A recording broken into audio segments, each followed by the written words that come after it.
Ya, Bismillahirrahmanirrahim. Assalamualaikum warahmatullahi wabarakatuh. Jadi pada sesi pada hari ini saya suka untuk berkongsi sedikit berkenaan dengan asas perbankan Islam, yang mana hari ini kita dapat lihat bahawa agak berlaku kekeliruan tentang apa yang sepatutnya Islamic Bank buat dan apa yang mereka telah berjaya capai tidak cukup bagus ataupun bagaimana.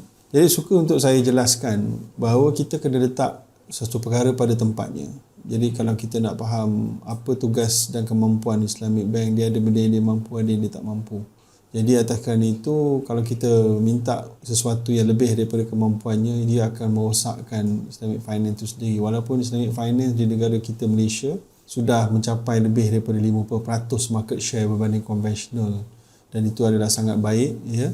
Yang keduanya, kita mempunyai sokongan yang kuat daripada pihak kerajaan berbanding beberapa negara lain yang mereka terpaksa beroperasi secara swasta. Tapi di negara kita disokong banyak oleh ekosistem dengan akta yang bagus, contohnya Islamic Financial Services Act 2013.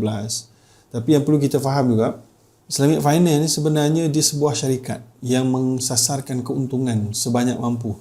Itu kita jangan lupa. Jadi mereka bukan badan charity, bukan badan nak bagi orang kebajikan, bukan. Itu semua adalah sampingan sahaja. Kalau institusi yang kerja dia mesti bagi badan kebajikan, namanya lembaga zakat, pusat zakat atau Baitul Mal ataupun wakaf. Itu kita layak untuk kita minta. Itu memang kerja mereka. Itu betul. Jadi Islamic Finance dia bukan hanya perbankan Islam, dia adalah zakat, wakaf punya pengurusan, Baitul Mal. Jadi untuk kita kata Islamic Finance gagal, kalau kita kata begitu ataupun masih belum mencapai, kita patut jangan lupa untuk mengambil data-data daripada zakat, wakaf, Baitul Mal dan juga agensi-agensi kerajaan yang memberikan bantuan kepada pengusaha-pengusaha, usahawan-usahawan halal dalam bentuk geran percuma, RM500,000, RM250,000, RM1 juta, ada yang bagi percuma dengan syarat-syaratnya. Jadi itu semua sepatutnya masuk di dalam Islamic Finance dan kejayaan Islamic Finance apabila mereka melakukannya secara patuh syariah.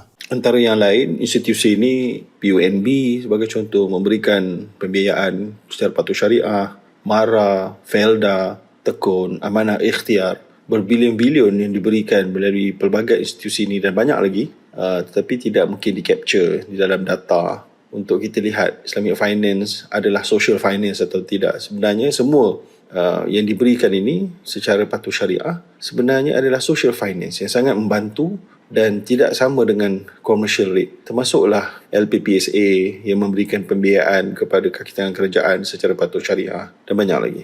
Jadi adapun Islamic Bank, mereka sebuah syarikat yang daftar di atas akta syarikat.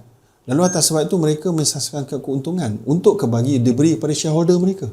Shareholder mereka ni siapa? Shareholder mereka adalah kadang-kadang kita juga. Sebab bila kita mencaruh di KWSP, duit kita tu dihantar ke bank. Jadi sebenarnya, kita secara tak langsung hantar pemilik besar kepada bank tersebut. Sebagai contoh, orang yang melabur dalam ASB. ASB tu punya duit terkumpul tu, dia beli saham Maybank. Maybank Group ni. Dan mereka adalah pemilik terbesar Maybank. So jadi, kalianlah pemilik bank kalau kalian ada saham di ASB. Malah saya dapati bahawa PMB melalui amanah saham Bumi-Putra, melalui amanah saham Wawasan, melalui saham Didik, melabur di hampir semua perbankan di Malaysia. Perbankan konvensional. Hong Leong Bank, Public Bank, CIMB Bank, RHB Bank. Semua tu milik orang ramai yang sebenarnya sebahagian besarnya melabur di dalam PMB, ASB sebagainya. Mereka sebenarnya kena tahu bank-bank itu semua adalah pegangan equity PMB ataupun melalui ASB dan amanah saham yang lain adalah besar. So bila bank tu untung, kalianlah yang melabur kat situ pun sebenarnya mendapat banyak manfaat. Sama ada ianya adalah halal atau haram, tu kena bincang lain kali lah. Tapi sepatutnya tak patuh syariah lah kerana berlaporan di dalam syarikat-syarikat perbankan konvensional. Ataupun kalau kita ada duit dalam KWSP, RHB Bank tu adalah sebahagian besarnya milik kita bersama. So jadi, bila untung bank tu tinggi, dia bagi dividen, dia bagi pada pencarum KWSP. Kita juga dapat. Jadi kalau bank tu ambil untung tinggi, kita dapat. Sebenarnya. Malah KWSP, simpanan konvensional, melabur di dalam semua bank-bank yang ada dekat Malaysia. Hampir semua lah kita kata. Maybank, Public Bank, RHB Bank, CIMB Group, Bank Berhad, Hong Leong Bank, MBSB, M-Bank, Bank Islam Malaysia Berhad, Alliance Bank, Takaful Malaysia, atau okey lah, Takaful, Afin Bank.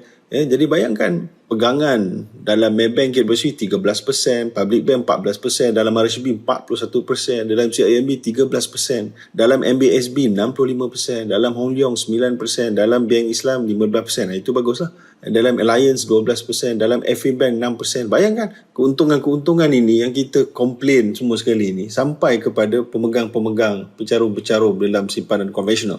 Yang simpanan syariah hanya dapat Bank Islam dengan takaful saja. Yang lain dapat kepada simpanan konvensional. Kecuali bank-bank yang betul-betul swasta macam Kuwait Finance House, Rajhi Bank, dan juga mungkin bank-bank yang lebih kecil yang tidak dibuka kepada pasaran di Bursa Malaysia sebagai Bank Sumitomo dan seumpamanya.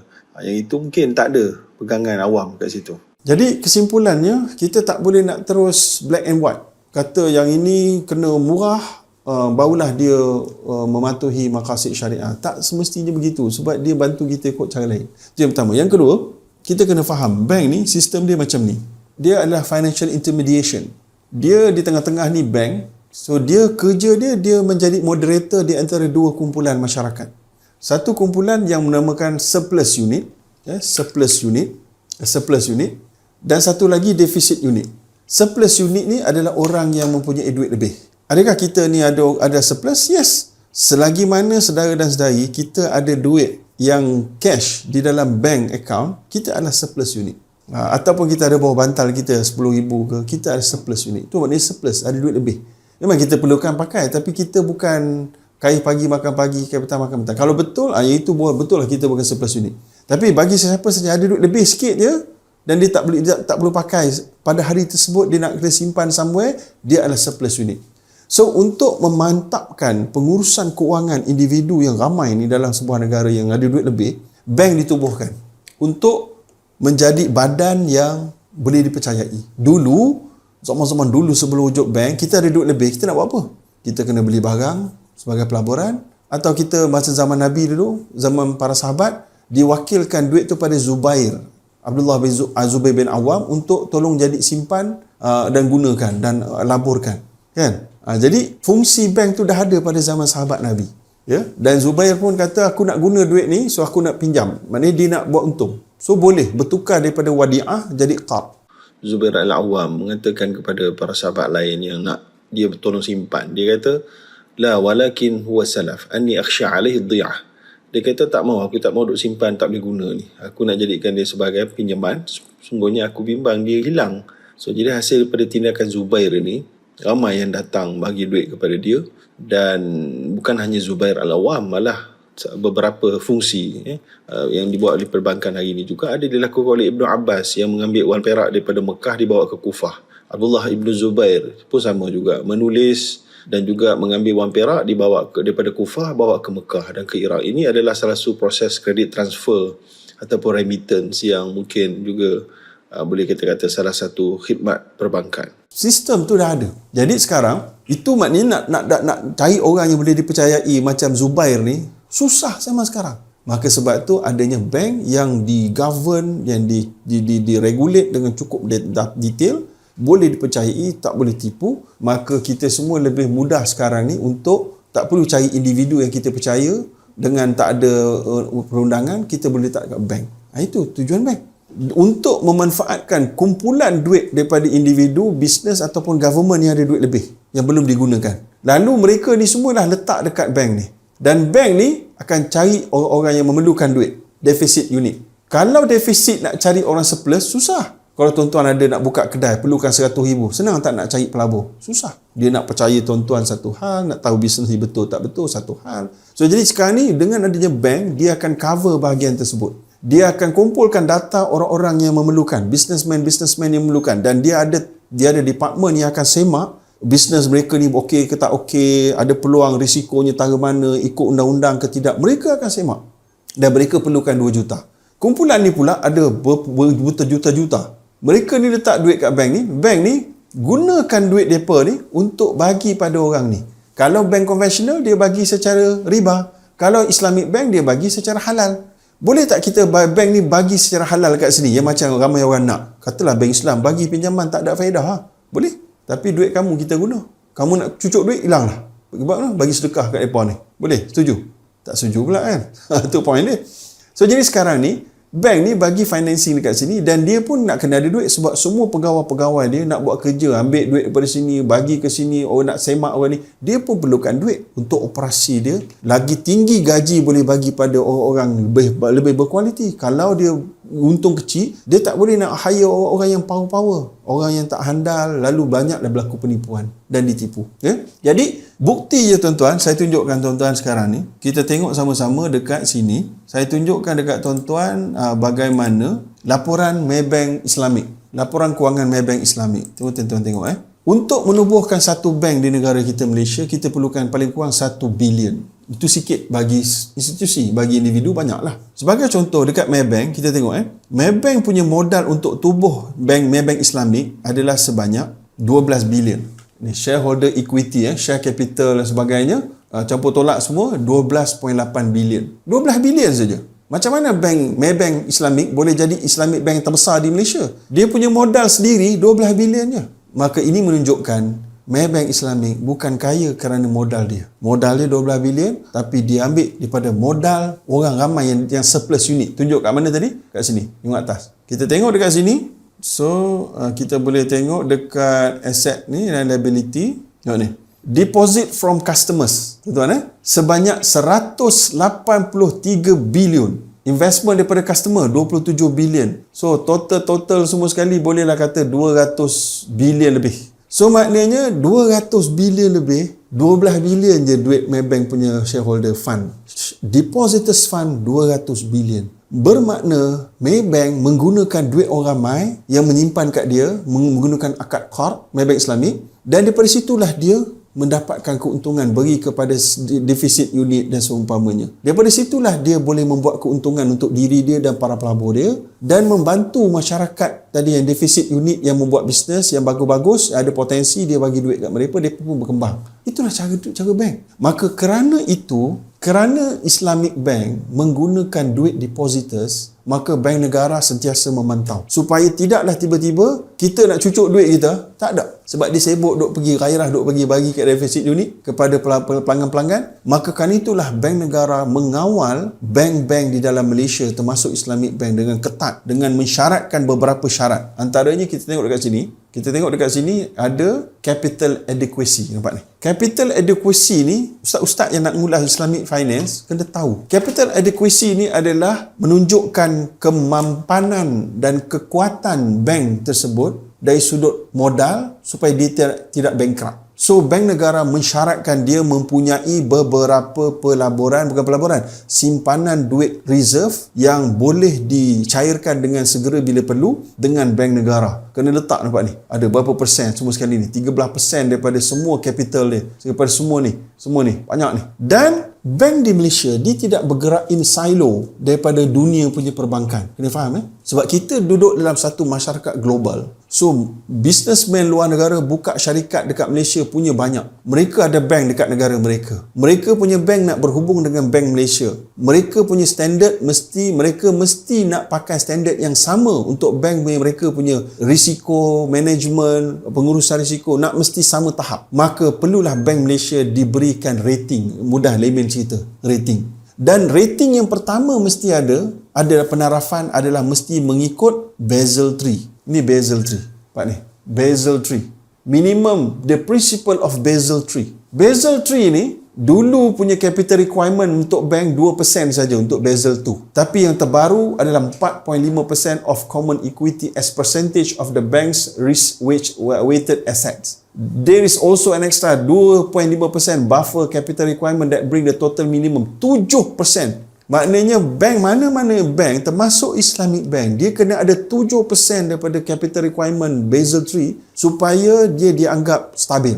Bila stabil, barulah ada pelabur-pelabur luar sanggup nak buka bank dekat Malaysia, nak bank luar nak berurusan dengan bank Malaysia. Kalau tak, mereka kata forget about it, you keluar, you jangan masuk kita punya negara, kita tak percaya you. Maka kerana itulah tak mudah Islamic Bank nak masuk dalam equity financing. Ada ramai di luar sana yang keliru. Contoh di kalangan ekonomis, Muslim ekonomis, dia kata Islamic Bank akan jadi lebih baik kalau kita buat equity financing, risk sharing. Cakap senang tuan-tuan, tapi nak buat kena faham framework ni. Bila risk sharing, bank Islam guna duit depositor tadi tau. Bukan duit dia sikit je, nak cover capital dia je. Dia guna duit depositors. Kalau bank negara mensyaratkan kalau kita guna duit depositors tadi ni, kita gunakan konsep risk sharing, weighted ratio yang ditentukan oleh bank negara akan naik. So harga rating, kadar yang kita bagi pada customer mesti tinggi supaya sama dengan risiko. Dalam dunia perbankan, risiko lebih tinggi, harga bagi mahal.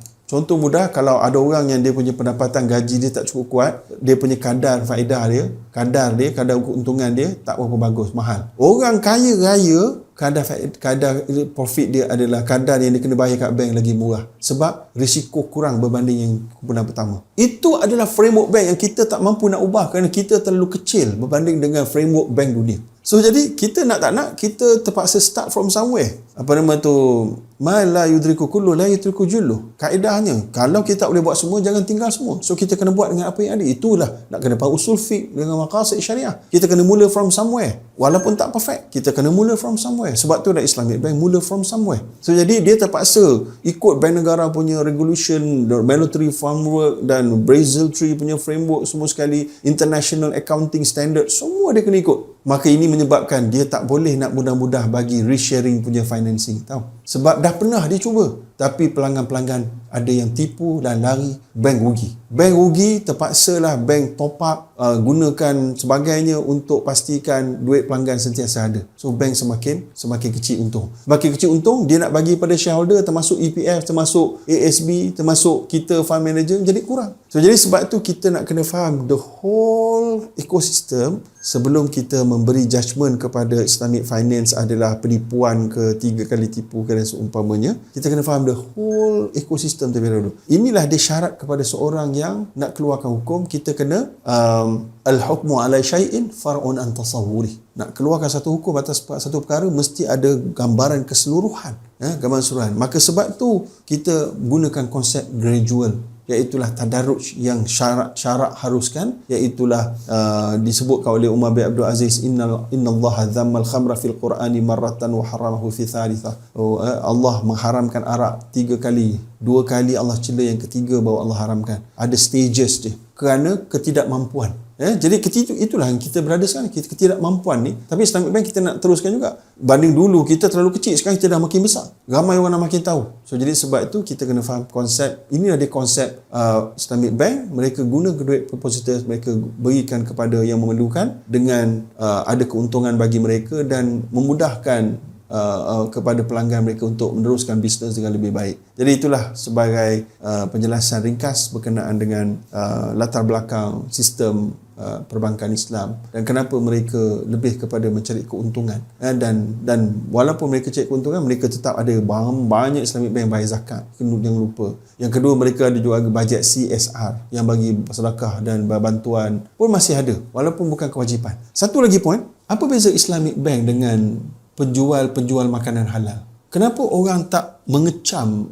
penjual makanan halal, tapi orang mengecam penyedia khidmat kewangan yang halal? Sebenarnya Islamic Bank ni sama je macam kedai jual makanan halal. Contohnya, minta maaf saya sebut nama, Ramly Burger. Satu syarikat yang besar, revenue 1 bilion. Kan? Mereka tak ada siapa kecam mereka sepatutnya murahkan harga. Tak, mereka pakai harga burger, harga yang sama dengan harga burger yang tak halal pun kalau ada lah. Tapi burger banyaknya halal lah sekarang ni. Mereka pakai harga pasaran.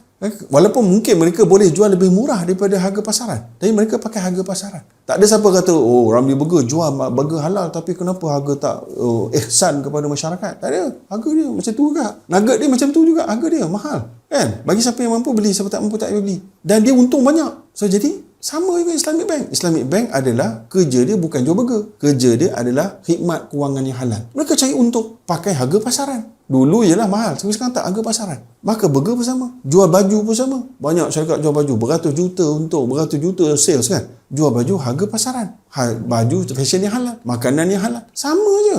Cuma framework dia lain. Jual burger halal, makanan halal, dia tak ada Basel tree, dia tak pakai duit orang ramai. Bank, sebab dia sistem dia pakai deposit orang ramai, maka dia punya pencengkaman ke atas, dia punya pengurusan tu lebih ketat berbanding syarikat berhad atau syarikat sdn berhad. Jadi penyedia khidmat apa yang patuh syariah, buat semiconductor yang patuh syariah, bisnes yang halal, mereka ni semua kejar untung. Tiba-tiba syarikat yang bernama Islamic Bank tak boleh kejar untung sebab dia guna nama Islamic. Ada ke macam tu? Tak ada, tuan-tuan.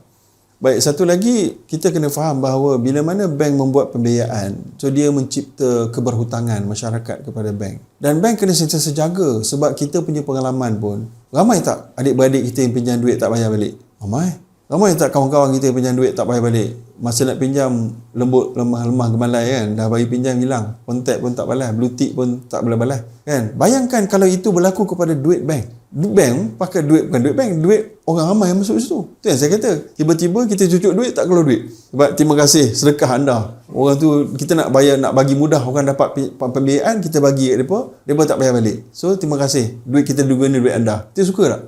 Tak suka juga. So jadi sebab tu kita kena faham the whole concept. So jadi atas sebab tu saya harap kita semua boleh faham, saya bukan nak mempertahankan Islamic Bank, saya nak mempertahankan kebenaran yang ini kita kena faham. Fakta dan data ni yang menjadikan kita perlu sentiasa meneruskan sokongan kepada Islamic Bank dan kepada industri halal tadi, supaya kita jadi yang paling besar dan kita ada penyedia halal keuangan, penyedia makanan halal dan semuanya halal, insya-Allah menjadi darah daging kita. Wallahu a'lam. Aku lu qauli hadza wa astaghfirullahalazim. Assalamualaikum warahmatullahi wabarakatuh.